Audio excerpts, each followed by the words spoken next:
ഇന്ന് നമുക്ക് നല്ലൊരു ഈവനിങ് സ്നാക്സ് തയ്യാറാക്കിയാലോ. അപ്പോൾ അതിനായിട്ടൊരു പാൻ അടുപ്പത്ത് വെച്ചിട്ടുണ്ട്. പാനൊന്ന് ചൂടായി വരുമ്പോൾ അതിലേക്ക് എണ്ണ ഒഴിച്ച് കൊടുക്കുക. അതിലേക്ക് 1 ടീസ്പൂണ് പെരുംജീരകം ചേർത്ത് ഒന്ന് നല്ലപോലെ പൊട്ടി വരുമ്പോൾ നമുക്കതിലേക്ക് ആവശ്യത്തിനുള്ള സവാള ചേർത്ത് കൊടുക്കുക. ആവശ്യത്തിനുള്ള ഉപ്പ് ചേർത്ത് ഒന്ന് വഴറ്റിയെടുക്കുക. ഇനി ഇതിലേക്ക് നമുക്ക് ചതച്ച ഇഞ്ചി ചേർത്ത് കൊടുക്കുക. അതുപോലെ തന്നെ ചതച്ചെടുത്ത വെളുത്തുള്ളി ചേർത്ത് കൊടുക്കുക. ഇനി നമുക്ക് ചതച്ചെടുത്ത പച്ചമുളകും കൂടെ ചേർത്ത് കൊടുക്കുക.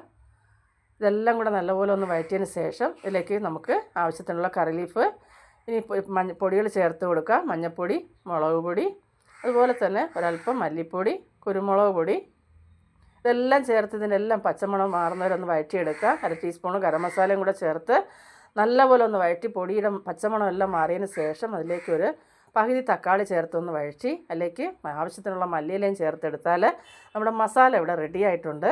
ഇനി നമുക്ക് പെട്ടെന്ന് കുറച്ച് ബ്രെഡൊന്ന് ആവി കയറ്റിയെടുക്കാം. അപ്പോൾ ആവശ്യത്തിനുള്ള ബ്രെഡ് എടുക്കുക. പെട്ടെന്നൊന്ന് ആവി കയറ്റിയെടുത്ത് ബ്രെഡിൻ്റെ 4 ഭാഗം ഒന്ന് കട്ട് ചെയ്ത് ഇതുപോലെ ഒന്ന് മാറ്റിയെടുത്തതിന് ശേഷം ഒരു ചപ്പാത്തി പലയിൽ ഇതുപോലെ നമുക്കൊന്ന് നൈസാക്കി എടുക്കാം. ഇനി ഇതിലേക്ക് നമുക്ക് ആവശ്യത്തിനുള്ള മസാല വെച്ച് കൊടുത്ത് പകുതി മുട്ടയും വെച്ച് കൊടുത്തതിന് ശേഷം ഇതുപോലെ 4 കോണും പിടിച്ച് ഒരല്പം മൈദാമാവ് കൊണ്ട് ഒട്ടിച്ചെടുത്താലും നമ്മുടെ പപ്സിൻ്റെ എല്ലാ ഐറ്റങ്ങളും റെഡി ആയിട്ടുണ്ട്. ഇനി നമുക്കിത് ചൂടായ എണ്ണയിലേക്ക് ഇട്ട് കരിഞ്ഞു പോകാതെ വറുത്തെടുക്കുക. അപ്പോൾ പെട്ടെന്നൊരു ലൈക്ക് അടിക്കുക.